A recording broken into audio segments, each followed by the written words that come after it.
आज की वीडियो में हम पढ़ेंगे हमारी क्लास 12th की विस्तास बुक के चैप्टर 4 द एनिमी को। इस चैप्टर की राइटर हैं पर्ल सिडेनस्ट्राइकर बक। तो ये स्टोरी उस टाइम की है जब वर्ल्ड वॉर चल रहा था, जिसमें जापान और अमेरिका एक दूसरे के बहुत बड़े दुश्मन थे। और एक अमेरिकन प्रिजनर एक जापानीज डॉक्टर के घर के सामने आ जाता है। वो वुंडेड होता है और बिल्कुल डाइंग स्टेट में होता है, मतलब बिल्कुल मरने जैसी स्टेट में होता है।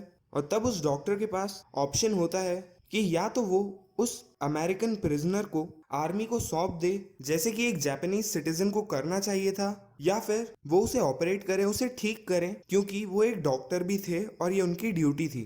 तो इस चैप्टर में हम इस स्टोरी को पढ़ने वाले हैं और हम आगे इस स्टोरी में जानेंगे कि आखिर उन्होंने उस अमेरिकन प्रिजनर के साथ क्या किया। तो चैप्टर की स्टार्टिंग में हमें डॉक्टर सदाओ के बारे में बताया गया है और उनके घर के बारे में बताया गया है कि वो कहाँ पर बना हुआ था, और उस एरिया के बारे में बताया गया है। तो जो डॉक्टर हैं उनका पूरा नाम है डॉक्टर सदाओ होकी, और उनका जो घर था वो जापानीज कोस्ट पर बना हुआ था। कोस्ट वो जगह होती है जहाँ पर जो लैंड होता है वो ओशन से मिलता है, मतलब उनका घर जो है वो बिल्कुल समुद्र के किनारे पर ही बना हुआ था। और वो बचपन से ही उसी घर में रहते थे और वहीं पर ही खेलते थे। उनका जो घर था वो स्क्वायर स्टोन का हाउस था, जो कि रॉक्स के ऊपर बना हुआ था, क्योंकि उनका घर जो है वो कोस्ट के बहुत पास में था। तो हाई टाइड्स या लो टाइड्स के टाइम पर जो पानी है उसका लेवल ऊपर या नीचे होता रहता है, इसलिए उनका जो घर है वो स्टोन्स के ऊपर बना हुआ था। और उनका जो घर था वो कोस्ट पर जो नैरो बीच बना हुआ था उससे थोड़ा दूरी पर था, और वहाँ पर बीच पे बहुत सारे बेंड पाइन्स भी थे। तो पाइन्स ट्रीज होते हैं जो कि वहाँ पर बिल्कुल झुके हुए थे। जब सदाओ छोटे थे तब वो इन पाइन्स के ट्रीज पर चढ़ते थे बेयर फुट, मतलब बिना कुछ भी अपने पैरों में पहने हुए, जैसा कि वो साउथ सीज में देखते थे। तो साउथ सीज मतलब साउथ पैसिफिक ओशन में जो आइलैंड्स थे वहाँ पर जैसे वो कोकोनट्स ट्रीज पे लोगों को चढ़ते हुए देखते थे, वैसे ही वो पाइन ट्रीज पर भी चढ़ते थे। उनके जो फादर हैं वो उन्हें उन सीज के आइलैंड्स पर ले जाया करते थे, और जब भी वो उन्हें वहां पर ले जाया करते थे तब वो एक चीज बोलना कभी नहीं भूलते थे उस लिटिल ब्रेव बॉय से, मतलब डॉक्टर सदाओ से, जब वो छोटे थे उस टाइम पर, कि ये जो आइलैंड्स हैं दोज आइलैंड्स यॉन्डर, मतलब वो जो वहां पर आइलैंड्स हैं ये स्टेपिंग स्टोन्स हैं जापान के फ्यूचर के, मतलब इनसे ही जापान आगे बढ़ेगा। और तब सदाओ पूछते थे काफी सीरियसली कि आखिर हम कहाँ जाएंगे इन आइलैंड से, हम कहाँ स्टेप आगे बढ़ेंगे। तब उनके फादर आंसर करते थे, हु नोज, कि कौन जानता है, हमारे फ्यूचर को कोई भी लिमिट नहीं कर सकता है, वो हम पे डिपेंड करता है कि हम अपने फ्यूचर को कैसा बनाना चाहते हैं। और ये एक बहुत अच्छी लाइन थी जो उनके फादर ने उनसे कही थी, और ये बात भी डॉक्टर सदाओ के दिमाग में बिल्कुल अच्छे से जैसे छप गई थी, और वो हर चीज वैसे ही करते थे जैसे उनके फादर उनसे कहते हैं। कि जो फादर थे वो उनसे कभी भी जोक नहीं करते थे, उनके साथ खेलते नहीं थे, पर इसका मतलब ये नहीं है कि वो अपने बेटे से प्यार नहीं करते थे। उन्होंने अपने बेटे के लिए इनफाइनाइट पेन्स, मतलब अनगिनत दर्द सहे थे अपने बेटे के लिए। और सदाओ भी जानते थे कि उनकी जो एजुकेशन है वो उनकी फादर का सबसे चीफ कंसर्न है। उनकी एजुकेशन वो चीज़ थी जिस पर उनके फादर सबसे ज़्यादा ध्यान देते थे, और इसीलिए सदाओ को 22 ईयर्स की एज में अमेरिका भेजा गया था, जहाँ पर वो सर्जरी और मेडिसिन के बारे में सब कुछ सीख सकें। और जब वो 30 ईयर्स के हो गए थे तब वो अमेरिका से वापस आ गए थे। और उनके जो फादर हैं उन्होंने भी अपनी डेथ से पहले, मतलब मरने से पहले, डॉक्टर सदाओ को एक बहुत फेमस सर्जन और साथ ही में एक साइंटिस्ट बनते हुए देखा था। और वो इतने फेमस साइंटिस्ट इसलिए बन गए थे क्योंकि वो एक डिस्कवरी कर रहे थे एक ऐसी मेडिसिन की जिससे कोई भी वुंड हो, मतलब कोई भी घाव हो, वो पूरी तरीके से साफ हो जाए और ठीक हो जाए। और इसीलिए क्योंकि वो ये रिसर्च कर रहे थे, इसीलिए उन्हें भी ट्रूप्स के साथ, मतलब सैनिकों के साथ दूसरे देशों में अब्रॉड भेजा नहीं गया था। जैसा कि हमने स्टार्टिंग में पढ़ा था कि उस टाइम वर्ल्ड वॉर चल रहा था, और तब सैनिकों को दूसरे अब्रॉड कंट्रीज में भेजा जाता था लड़ने के लिए, और उनको डॉक्टर्स की जरूरत भी पड़ती थी कि अगर उनमें से कोई वुंडेड हो जाए तो उन्हें ट्रीट किया जा सके। पर डॉक्टर सदाओ को उनके साथ नहीं भेजा था क्योंकि वो एक डिस्कवरी कर रहे थे, और साथ ही में एक छोटा सा डेंजर ये भी था कि वहाँ के जो ओल्ड जनरल थे उन्हें कभी भी एक ऑपरेशन की ज़रूरत पड़ सकती थी, क्योंकि जो जनरल है उनकी भी अब काफ़ी रखा गया, उन्हें सैनिकों के साथ बाहर नहीं भेजा गया। तो यहाँ तक ऑथर हमें डॉक्टर सदाओ के बारे में बताती हैं और अब वो हमें प्रेजेंट टाइम्स के बारे में बताती है। वो हमें बताती है कि वहाँ पर कुछ दिनों से काफ़ी ज़्यादा गर्मी थी, जिसके कारण रात को काफ़ी ज़्यादा हेवी फॉग कोल्ड विंड्स के साथ कोस्ट की तरफ आ रही थी और ऐसा लग रहा था जैसे क्लाउड्स आ रहे हैं ओशन में से। और बेसिकली ऐसा इसलिए होता है क्योंकि उनका जो घर था वो बिल्कुल कोस्ट के पास में था और जब बहुत ज़्यादा गर्मी होती है तब लैंड के ऊपर की जो एयर होती है वो बहुत ज़्यादा गर्म हो जाती है और रात के टाइम पर जो ओशन के ऊपर जो कोल्ड एयर रहती है वो लैंड की तरफ आती है और उसके साथ वो बहुत सारी फॉग भी ला रही होती है। और जो सदाओ होते हैं वो इसे देख रहे होते हैं। वो देखते हैं कि उनके पास में जो छोटे छोटे आइलैंड्स थे वो सबसे पहले इस मिस्ट के कारण, इस फॉग के कारण छुप जाते हैं और उसके बाद वो फॉग बीच की तरफ आ रही होती है। वो सबसे पहले तो वहाँ पर जो पाइन ट्रीज थे उन्हें कवर कर लेती है और उसके कुछ ही मिनटों बाद वो फॉग उनके घर के आसपास भी पहुंचने वाली थी। उसके बाद डॉक्टर सदाओ अपने रूम की तरफ जाते हैं जहां पर उनकी वाइफ, जिनका नाम है हाना, उनका वेट कर रही थी उनके 2 बच्चों के साथ में। पर उस टाइम पे उनकी जो वाइफ होती है वो डोर को खोलती है। उन्होंने एक डार्क ब्लू वुलन हेरोई हेरोई एक लूज आउटर ड्रेस है जो एक किमोनो के ऊपर पहनी जाती है, वो उन्होंने एक किमोनो के ऊपर पहनी थी और वो बाहर आती है उनके पास में काफ़ी अफेक्शनेटली और उनके हाथ में हाथ डालकर वो वहाँ पर खड़ी हो जाती है और स्माइल करती है और कुछ भी नहीं कहती है। इसके बाद ऑथर हमें बताते हैं कि हाना और डॉक्टर सदाओ कैसे मिले थे। तो जो डॉक्टर सदाओ हैं वो हाना से पहली बार अमेरिका में मिले थे जहाँ पर वो पढ़ने गए थे। इसके बाद ऑथर हमें बताते हैं but he had waited to fall in love with her until he was sure she was Japanese. मतलब क्योंकि जो डॉक्टर सदाओ के फादर थे वो एक कभी भी एक ऐसी लड़की को एक्सेप्ट नहीं करते डॉक्टर सदाओ की वाइफ के लिए जो कि प्योर इन हर रेस न हो, मतलब जो कि उनके जैसे ही जापानीज न हो। इसीलिए जो डॉक्टर सदाओ हैं वो पहले श्योर कर लेते हैं कि हाँ ना जापानीज ही हैं और उसके बाद he fall in love with her, मतलब उनसे प्यार करते हैं। इसके बाद ऑथर हमें ये भी बताती हैं कि डॉक्टर सदाओ सोचते थे, वंडर करते थे कि अगर वो हाना से कभी न मिले होते तो पता नहीं वो किससे शादी करते। और वो बहुत लकी थे कि वो हाना से एक बहुत ही कैजुअल वे में मिले। वो बिल्कुल बाय चांस मिले थे हाना से एक अमेरिकन प्रोफेसर के घर पे। उन अमेरिकन प्रोफेसर और उनकी जो वाइफ थी वो बहुत ही काइंड लोग थे और वो चाहते थे, वो बहुत ज़्यादा एंशियस थे कि वो कुछ करें उन स्टूडेंट्स के लिए जो फॉरेन कंट्रीज से उनके यहाँ पर आए हैं। और जो स्टूडेंट्स थे भले ही वो बोर हो चुके थे, मतलब वो उन प्रोफेसर के यहाँ नहीं जाना चाहते थे, पर फिर भी वो उनकी काइंडनेस को एक्सेप्ट करते हैं क्योंकि वो बहुत ज़्यादा काइंड थे, इसीलिए वो स्टूडेंट्स भी उनके यहाँ जाते हैं। सदाओ काफ़ी बार हाना को ये भी बताते हैं कि वो उस दिन प्रोफेसर हार्ली के घर पे नहीं जाने वाले थे उस रात को, क्योंकि उनके घर के जो रूम्स थे वो काफ़ी ज़्यादा छोटे थे और वहाँ का खाना भी उन्हें बिल्कुल पसंद नहीं था। और जो प्रोफेसर की वाइफ थी वो भी काफ़ी वॉल्युबल थी, मतलब बहुत ज़्यादा बातें करती थी जो कि उन्हें पसंद नहीं था। पर फिर भी वो उस दिन प्रोफेसर के बुलाने पर उनके घर जाते हैं और वहाँ पर वो पहली बार हाना से मिलते हैं जो कि वहाँ पर एक नई स्टूडेंट थी। और वो सोचते हैं कि अगर ये पॉसिबल होगा, मतलब अगर हाना भी जापानीज होगी तभी ही वुड लव हर, मतलब वो उनसे प्यार करेंगे। अब वापस से वो हमें प्रेजेंट टाइम के बारे में बता रहे हैं। मतलब जो डॉक्टर सदाओ होते हैं उन्हें हाना का हैंड अपने हाथ में फील होता है और ये उन्हें काफ़ी प्लेजर देता था, मतलब काफ़ी अच्छा लगता था उन्हें। और यहाँ पर ऑथर कहती हैं कि भले ही उनकी मैरिज को अभी बहुत साल हो चुके थे और उनके 2 बच्चे भी थे, पर फिर भी उन्हें ये काफ़ी अच्छा लगता था। इसके बाद वो हमें बताते हैं कि डॉक्टर सदाओ और हाना ने हीडलेसली अमेरिका में मैरिज नहीं की थी, मतलब बिना किसी को बताए, बिना किसी का ध्यान रखे ऐसे ही अमेरिका में ही मैरिज नहीं कर ली थी, शादी नहीं कर ली थी। पहले उन्होंने अपनी स्टडीज को वहाँ पर ख़त्म किया था, फिर वो जापान में वापस आ गए थे। उसके बाद हाना उनके फादर से मिली थी डॉक्टर सदाओ के, और जो उनकी मैरिज थी वो भी ओल्ड जापानीज वे में, मतलब वहाँ के ट्रेडिशन के हिसाब से बिल्कुल वैसे ही हुई थी।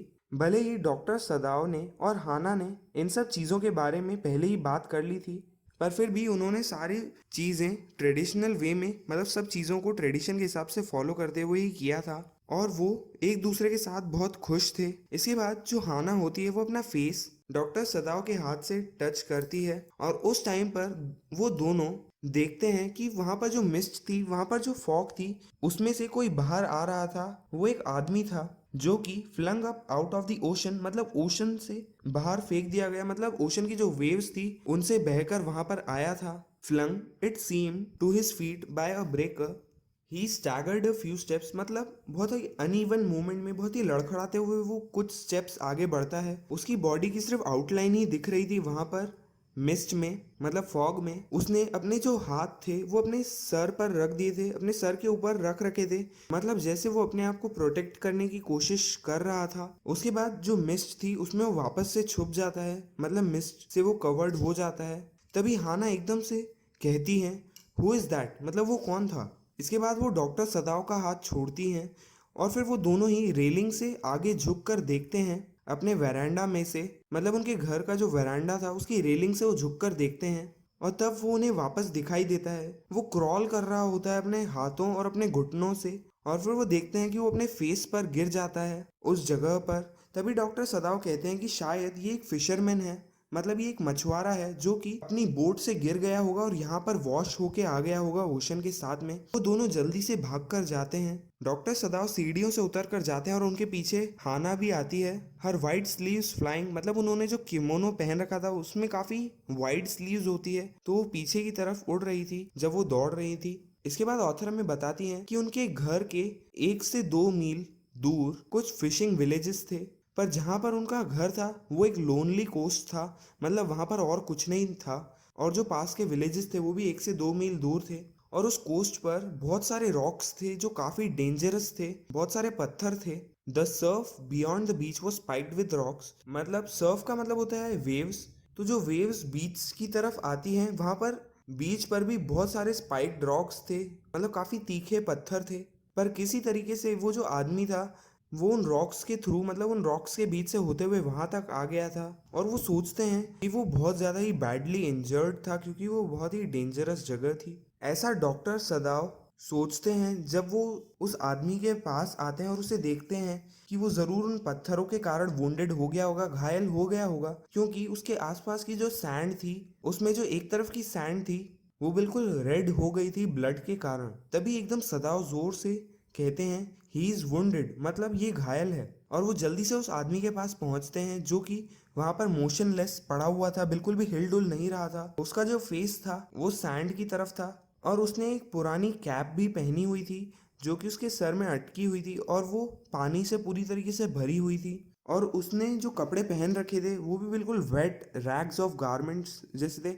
रैग्स का मतलब बिल्कुल फटे पुराने कपड़े थे जो कि पूरी तरीके से भीग चुके थे। और जब वो उस आदमी का फेस अपनी तरफ टर्न करते हैं और उसका फेस देखते हैं तभी एकदम से हाना कहती है, अ वाइट मैन, मतलब ये एक अमेरिकन है। और उसकी जो कैप थी वो साइड में गिर जाती है और वो देखते हैं कि उस आदमी के वेट येलो हेयर थे, मतलब गोल्डन कलर के बाल थे और वो काफ़ी लंबे भी हो गए थे क्योंकि ऐसा लग रहा था कि काफ़ी हफ्तों से उन्होंने अपने बाल नहीं काटे हैं। उसका जो फेस था वो काफ़ी यंग था, मतलब वो जो लड़का था उसकी एज ज़्यादा नहीं लग रही थी उसके फेस को देखकर। और उसका जो फेस था वो बहुत ज़्यादा टॉर्चर्ड लग रहा था कि जैसे इसे किसी ने बहुत ज़्यादा मारा हो या बहुत ज़्यादा टॉर्चर किया हो। और उसके फेस पर एक येलो रफ बियर्ड भी आ गई थी, मतलब काफ़ी खुरदरी दाढ़ी भी उसके फेस पर थी। वो अभी बिल्कुल अनकॉन्शियस पड़ा हुआ था, मतलब वो वहाँ पर बेहोश पड़ा हुआ था। और तब जब डॉक्टर सदाव उनके फेस को देख रहे होते हैं तब एकदम से उन्हें याद आता है कि उसके साइड में जो सैंड है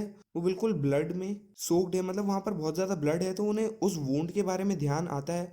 और क्योंकि जो डॉक्टर सदाव होते हैं वो एक एक्सपर्ट सर्जन होते हैं तो उनकी जो फिंगर्स होती है वो एकदम से वूंड को ढूंढने लग जाती है और वो देखते हैं कि उसके वूंड से ब्लड फ्रेशली फ्लो कर रहा था। जैसे ही वो उनके वूंड को टच करते हैं और जैसे ही वो उसे टच करते हैं जो कि उस लड़के की लोअर बैक के, मतलब पीठ के नीचे की तरफ के राइट साइड पर था, वहां पर एक गन वुंड था जो कि उनके टच से वापस रीओपन हो गया था, मतलब उस पे से वापस खून बहना स्टार्ट हो गया था। और उस वुंड के आसपास उनका जो फ्लैश था वो ब्लैक एंड हो गया था, वो थोड़ा सा ब्लैक कलर में कन्वर्ट होने लग गया था पाउडर के कारण, मतलब जो गन पाउडर होता है उस बुलेट का, उसके कारण।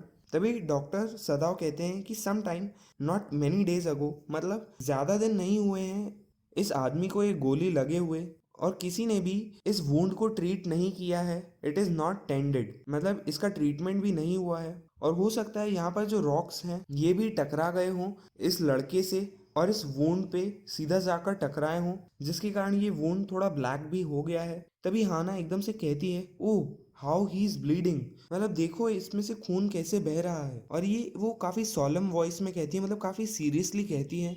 और इस टाइम तक जो मिस्ट थी, जो फॉग थी, जो ओशन से आ रही थी, वो पूरी तरीके से उनको कवर कर लेती है। और दिन के इस टाइम पर, मतलब इतने अंधेरे में कोई भी यहाँ पर नहीं आता था। इस कोस्ट के आसपास में भी जो फिशरमैन्स होते थे, जो मछुआरे होते थे, वो भी इस टाइम तक अपने घर चले जाते थे। और जो बीच कॉम्बर्स होते थे, मतलब जो कि बीच पर वैल्यूएबल आइटम्स ढूंढते थे जैसे कि स्टोन्स वगैरह, वो भी इस टाइम तक अपने घर चले जाते थे। तभी डॉक्टर सदाव कहते हैं, what shall we do with this man, अब हम इस आदमी के साथ क्या करें। और जब डॉक्टर सदाव ऐसा कहते हैं कि उन्हें क्या करना चाहिए, उस टाइम पर जो उनके ट्रेन्ड हैंड्स थे, क्योंकि वो एक एक्सपर्ट सर्जन थे, तो उनके हैंड्स, जैसे कि उनके हैंड्स को पहले से ही पता हो कि उन्हें क्या करना है, और वो उसकी जो फियरफुल ब्लीडिंग थी, मतलब जो बहुत ज़्यादा खून बह रहा था उस जगह को, उस ब्लीडिंग को रोकने की कोशिश करते हैं। वो सी मॉस से, मतलब जो समुद्र के आसपास जो मॉस, मतलब जो डेंस ग्रास उगती है, उससे उस वुंड को पैक कर देते हैं। और वो आदमी अभी बेहोश ही होता है, पर फिर भी जब वो उसके वुंड पे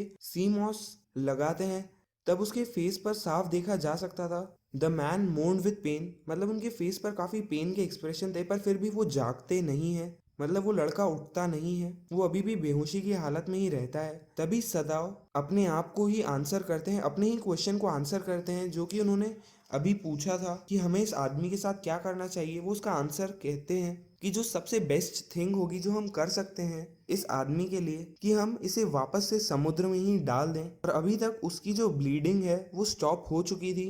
तो डॉक्टर सदाव वहां पर खड़े होते हैं और अपने हाथों को डस्ट करते हैं, मतलब अपने हाथों को साफ कर लेते हैं। तभी हाना कहती है काफी स्टीडीली, मतलब काफी जल्दी से, कि हाँ यही सबसे अच्छा होगा कि हम इसे समुद्र में ही डाल दें। पर फिर भी वो कंटिन्यूअसली उस लड़के को ही देख रही होती है। तभी डॉक्टर सदाव कहते हैं कि अगर हम एक वाइट मैन को, मतलब एक अमेरिकन को अपने घर में रखेंगे, उसे अपने घर में शेल्टर देंगे, तो जो पुलिस है वो हमें अरेस्ट कर लेगी, क्योंकि हम एक दुश्मन को अपने घर पर रख रहे हैं। क्योंकि उस टाइम वॉर में जापान और अमेरिका एक दूसरे के बहुत बड़े दुश्मन थे, तो इसीलिए वो अरेस्ट हो सकते थे उसे अपने घर में रखकर। और अगर वो उस लड़के को पुलिस को दे देते, एक प्रिजनर को जैसे पुलिस को दिया जाता है वैसे, तो उसकी मोस्ट प्रोबेबली डेथ हो जाती, ऐसा डॉक्टर सदाव कहते हैं। तो हाना कहती है कि हाँ, जो सबसे काइंडेस्ट चीज़ होगी जो हम इसके लिए कर सकते हैं वो यही होगी इस हिसाब से, तो कि हम इसे वापस से समुद्र में ही डाल दें। पर फिर भी उन दोनों में से कोई भी अपनी जगह से नहीं हिलता है उसे वापस डालने के लिए। और वो दोनों ही उसे ही स्टेयर कर रहे थे, उसे ही देख रहे थे, एक क्यूरियस रिपल्शन के साथ, एक डिस्गस्ट की फीलिंग के साथ, उस इनर्ट फिगर को, मतलब वो बिल्कुल भी हिल नहीं रहा था, उस फिगर को, उस लड़के को। तभी हाना एकदम से कहती है, हु इज ही, आखिर ये कौन है। तभी डॉक्टर सदाव कहते हैं कि ये एक अमेरिकन ही लग रहा है। वो उसके पास में उसकी जो कैप पड़ी थी उसे उठाते हैं और उस पे फेंट लेटर्स में लिखा हुआ होता है, मतलब काफी धुंधला लिखा हुआ होता है, a seller from an American worship. मतलब वो एक अमेरिकन वॉरशिप में, मतलब बैटल्स के टाइम पर या लड़ाइयों के टाइम पर जो शिप्स यूज होते थे, ये उसका एक सेलर है, उसमें काम करता है। उसके बाद वो आगे पढ़ते हैं उस कैप पे, यूएस नेवी, मतलब वो यूएस की आर्मी का एक पार्ट था। तो इसका मतलब था कि वो जो लड़का है वो एक प्रिजनर ऑफ वॉर है। प्रिजनर ऑफ वॉर का मतलब होता है कि जब दो कंट्रीज एक साथ वॉर में हो, तब अगर एक कंट्री का जो सोल्जर होता है वो दूसरी कंट्री के पास चला जाता है, तब वहां पर जो दूसरी कंट्री के लोग होते हैं वहां पर वो उसे कैद कर लेते हैं और उसे प्रिजनर ऑफ वॉर कहा जाता है। तभी हाना काफी सॉफ्टली कहती है, ही हैज एस्केप्ड, जरूर ये पुलिस से या फिर जो भी आर्मी थी वहां से भाग गया होगा, और इसीलिए इसके पीठ पर गोली लगी है, क्योंकि जरूर ये भाग रहा होगा और तभी इसे किसी ने गोली मार दी होगी। और डॉक्टर सदाव भी इस बात को अग्री करते हैं, कि वो बोलते हैं हाँ जरूर, तभी इसके पीछे इसी कारण से गोली लगी होगी। तभी अब डॉक्टर सदाव और हाना एक दूसरे को देख रहे होते हैं और वो काफी हेजिडेंट होते हैं, वो सोच रहे होते हैं कि अब वो क्या करें। तभी हाना कहती है, come, are we able to put him back into the sea, कि क्या हम इसे वापस से सी में डाल सकते हैं। तभी डॉक्टर सदाव कहते हैं कि हाँ मैं तो डाल सकता हूँ, क्या तुम डाल सकती हो। तभी हाना कहती है कि नहीं, मैं ये नहीं पूछ रही हूँ कि हम डाल सकते हैं कि नहीं, मैं ये पूछ रही हूँ कि क्या हम दोनों अकेले ये काम कर पाएंगे। तभी डॉक्टर सदाव भी हेजिटेंट हो जाते हैं, वापस से वो भी रुक जाते हैं और वो कहते हैं कि ये कितनी अजीब सिचुएशन है, that if the man were whole, मतलब अगर इसे कोई भी चोट नहीं लगी होती तो हम इसे पुलिस को बिना किसी डिफिकल्टी के, बिना किसी प्रॉब्लम के दे सकते, और क्योंकि ये हमारा एक एनिमी है, ये हमारा दुश्मन है, हमारी कंट्री का दुश्मन है, तो इसीलिए मैं इसकी कोई भी चिंता नहीं करता हूँ। साथ ही में सभी अमेरिकन मेरे एनिमी हैं और ये उनमें से ही एक है। और देखो इसका फेस कितना फुलिश है, पर क्योंकि ये वुंडेड है, ये जख्मी है, तो और डॉक्टर सदाव यहाँ पर रुक जाते हैं। तो ऊपर की लाइंस में बेसिकली डॉक्टर सदाव कहते हैं कि अगर इसे कोई भी चोट नहीं लगी होती तो हम तो बहुत आराम से इसे पुलिस को दे देते और इसमें हमें कोई भी प्रॉब्लम नहीं होती, क्योंकि ये हमारा एक एनिमी है। All Americans are my enemy, मतलब वो सभी अमेरिकन्स को अपना एनिमी मानते थे, भले ही वो अमेरिका से ही क्यों ना पढ़ के आए हों, पर फिर भी क्योंकि अमेरिका जापान का एनिमी है तो सभी अमेरिकन्स को अपना एनिमी मानते थे, अपना दुश्मन मानते थे। इससे हमें पता चलता है कि जो डॉक्टर सदाव हैं वो एक पेट्रियट हैं, वो अपने देश से बहुत ज़्यादा प्यार करते हैं।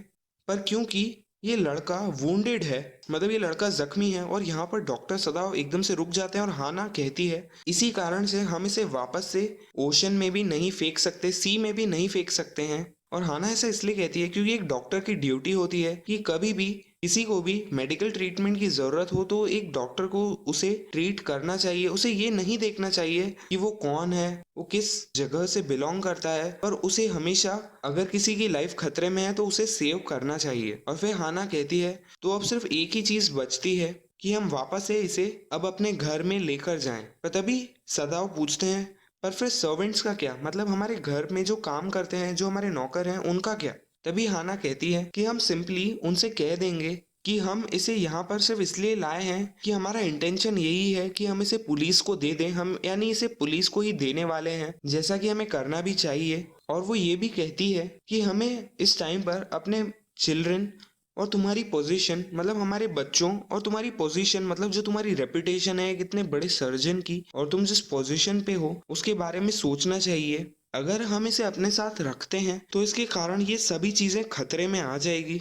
अगर हम इसे पुलिस को नहीं सौंप देते, एक प्रिजनर ऑफ वॉर को जैसे सौंपा जाता है, क्योंकि अगर पुलिस को पता चलता है कि हमने एक प्रिजनर ऑफ वॉर को अपने घर में रख रखा है तो वो तुम्हें अरेस्ट कर लेंगे। तभी सदाव अग्री करता है, सर्टेनली, मतलब हाँ, इसके अलावा अब हम और कुछ कर भी नहीं सकते हैं। इसके बाद वो दोनों उस आदमी को उठाते हैं और वो जो लड़का था, he was very light like a foul, मतलब जैसे एक चिड़िया होती है, वो एक चिड़िया जितना हल्का था। That had been half starved, मतलब जो ऐसी चिड़िया जो कि हाफ स्टार्व्ड हो, मतलब उसे बहुत दिनों से ढंग से कुछ भी खाने के लिए नहीं मिला हो काफी लंबे टाइम तक, और उस पर अब सिर्फ जैसे स्केलेटन, मतलब उसकी जो हड्डियां हैं सिर्फ वो और उसके फेदर्स ही बचे हुए हों। सो हिज आर्म्स हैंगिंग, मतलब वो दोनों में से एक जना उसके हेड को पकड़ता है और एक जना उसके पैरों को पकड़ता है, तो उसके जो आर्म्स होते हैं वो नीचे की तरफ लटक रहे होते हैं, उसके हाथ नीचे की तरफ लटक रहे होते हैं, और वो दोनों उसे लेकर अपने घर के साइड डोर से, मतलब जो पीछे का दरवाजा होता है उससे लेकर जाते हैं। वो डोर के बाद एक पैसेज आता है और उस पैसेज के बाद एक एम्प्टी बेडरूम में वो उस लड़के को लेकर जाते हैं। वो जो बेडरूम था सदाओ के फादर का था, पर जब सदाओ के फादर की डेथ हो गई थी उसके बाद से वो बेडरूम खाली ही पड़ा हुआ था, उसे किसी ने भी यूज नहीं किया था। इसके बाद वो उस लड़के को वहां पर एक डीपली मैटेड फ्लोर में, मतलब उस बेडरूम का जो फ्लोर था वो काफी डीपली मैटेड था, कवर्ड था मैट से, उस पर रखते हैं। उस रूम में सभी चीजें बिल्कुल जापानीज स्टाइल की थी, जैसा कि इस ओल्ड मैन को, मतलब सदाओ के फादर को अच्छी लगती थी। सदाओ के फादर कभी भी एक चेयर पर नहीं बैठते थे और एक बेड पर नहीं सोते थे, मतलब जैसा कि जापानीज कल्चर में सभी लोग जमीन पर ही बैठते हैं और जमीन पर ही सोते हैं, तो उसी हिसाब से वो अपने कल्चर को पूरी तरीके से फॉलो करते थे और कभी भी चेयर पर भी नहीं बैठते थे और फॉरेन बेड्स पर भी कभी नहीं सोते थे, मतलब जो बेड्स होते हैं उस पर भी कभी नहीं सोते थे। मतलब वो अपने जापानीज कल्चर को बहुत ज़्यादा फॉलो करते थे। इसके बाद जो हाना होती है वो वहाँ पर कबर्ड को खोलती है, जो स्लाइडिंग डोर्स होते हैं उस कबर्ड में, उसे खोलती है और उसमें से एक सॉफ्ट क्वेल, मतलब एक पीस ऑफ क्लॉथ जो कि काफी सॉफ्ट होता है, उसे निकालती हैं उस लड़के को कवर करने के लिए, मतलब उस लड़के पर डालने के लिए। पर वो जो क्वेल होता है उस पर सिल्क से फ्लावर्स बने हुए थे और उसकी जो लाइनिंग थी वो भी प्योर वाइट सिल्क की थी, मतलब वो एक तरीके से बहुत ही अच्छा और काफी महंगा क्वेल था। इसके कारण वो एकदम से रुक जाती है, हेजिटेट हो जाती है उस पर डालने से, और वो कहती है एकदम से, ही इज सो डर्टी, मतलब ये कितना गंदा है। और तभी एकदम से डॉक्टर सदाव अग्री करते हैं जो कि वहां पर होते हैं। वो कहते हैं हाँ ये अच्छा होगा कि हमें इसे सबसे पहले वॉश कर देना चाहिए, मतलब इसे साफ कर देना चाहिए। तो क्या तुम गर्म पानी फेच कर सकती हो, मतलब ला सकती हो, ताकि मैं इसे साफ कर सकूं, इसे वॉश कर सकूं। तभी एकदम से हाना कहती है कि मैं बिल्कुल भी नहीं चाहती हूँ कि तुम इसे टच करो। तो हमें शायद सर्वेंट्स को बोल देना चाहिए कि ये लड़का यहाँ पर हमारे घर में है। मैं यूमी से कह दूंगी, मतलब यूमी जो उनके घर की एक सर्वेंट थी, जो कि उनके बच्चों को संभालती थी, कि वो थोड़ी देर के लिए बच्चों को अकेला छोड़ दें, कुछ मिनट्स के लिए उन्हें अकेला छोड़ दें और यहाँ पर आकर इस लड़के को वॉश कर दें, इसे साफ कर दें। तभी डॉक्टर सदाओ कहते हैं ठीक है, हम ऐसा ही करेंगे, तुम जाकर यूमी को बुला लो और मैं दूसरे सर्वेंट्स को, दूसरे वर्कर्स को ये बता देता हूँ कि ये यहाँ पर हैं। एकदम से जब वो जाने वाले होते हैं तब वो एकदम से देखते हैं but the utter pallor of the man's unconscious face, मतलब कि वो जो लड़का था उसका जो फेस था अटर पेलोर, मतलब वो बहुत ज्यादा पेल था, वो बिल्कुल अलाइव नहीं लग रहा था। इसीलिए वो सबसे पहले तो जाकर उसकी पल्स को फील करते हैं। इट वॉज फेंट, मतलब उसकी जो पल्स थी वो काफी दबी हुई थी, पर वो वहां पर थी, मतलब वो लड़का जिंदा था। उसके बाद वो उस लड़के के चेस्ट को टच करते हैं, क्यों, और वो बहुत ज्यादा कोल्ड होता है क्योंकि वो अभी समुद्र से ही बहकर यहाँ पर आया होता है। वो उसके चेस्ट को टच करते हैं और फील करते हैं और कहते हैं the heart too was yet alive, मतलब अभी भी इसका जो हार्ट है वो काम कर रहा है, ये अभी भी जिंदा है। इसके बाद डॉक्टर सदाव कहते हैं कि ये अगर जल्दी ही इसे ऑपरेट नहीं किया गया, इसका ऑपरेशन नहीं हुआ, तो इसकी डेथ हो जाएगी इसकी, क्योंकि जो पल्स है वो काफी लो है। इसके बाद वो कहते हैं the question is whether he will not die anyway, मतलब अगर मैं इसे बचा भी लूं तो भी क्या इसकी डेथ नहीं हो जाएगी। मतलब अगर वो उसे बचा भी लेते हैं और उसे अगर पुलिस के हवाले करते हैं तो वैसे भी वो इसे मार ही देंगे। तभी हाना एकदम से कहती है, और वो काफी डरी हुई भी होती है, don't try to save him, what if he should live, कि तुम इसे बचाने की कोशिश मत करो, अगर ये बच गया तो। इसके बाद डॉक्टर सदाव खड़े हो जाते हैं और उस लड़के को ही देख रहे होते हैं और वो सोचते हैं कि जरूर इसमें एक्स्ट्रा ऑर्डिनरी वाइटैलिटी होगी, मतलब इसकी हेल्थ जो है वो काफी अच्छी होगी, इसकी बॉडी काफी ज्यादा स्ट्रेंथ वाली होगी, तभी ये इतने टाइम तक जिंदा रह पाया है, इसकी अभी तक डेथ नहीं हुई है। पर ये अभी भी काफी यंग है, शायद कुछ 25 ईयर्स का। और इसके बाद वो हाना के क्वेश्चन का रिप्लाई करते हैं, जो कि हाना ने कहा होता है कि अगर ये जिंदा बच गया तो। तभी वो रिप्लाई करते हैं डॉक्टर सदाव कि अगर इसकी डेथ हो गई तो क्या होगा। मतलब हाना जब कहती है कि अगर इसकी लाइफ हम सेव कर लेते हैं तो हमारे साथ क्या होगा, तभी एकदम से डॉक्टर सदाव भी कहते हैं, क्योंकि हाना काफी ज्यादा डरी हुई होती है कि आगे क्या होगा, तो वो भी पूछते हैं कि अगर इसकी डेथ हो गई तो हम क्या करेंगे। तभी हाना एकदम से पूछती है कि ऑपरेशन के टाइम अगर इसकी डेथ हो गई तो डॉक्टर सदाव कहते हैं कि हाँ तभी। तभी हाना बहुत डाउटफुल होती है, बहुत ज्यादा कंफ्यूज होती है और वो कुछ भी आंसर नहीं करती है। तब डॉक्टर सदाव मुड़कर कहते हैं कि अभी इस टाइम पर कुछ ना कुछ तो हमें करना ही होगा इसके साथ में, और सबसे पहले तो हमें इसे वॉश करना चाहिए, इसे साफ करना चाहिए। तो वो जल्दी से उस रूम से बाहर चले जाते हैं और हाना भी उनके पीछे पीछे ही जल्दी से उस रूम से बाहर आ जाती है, क्योंकि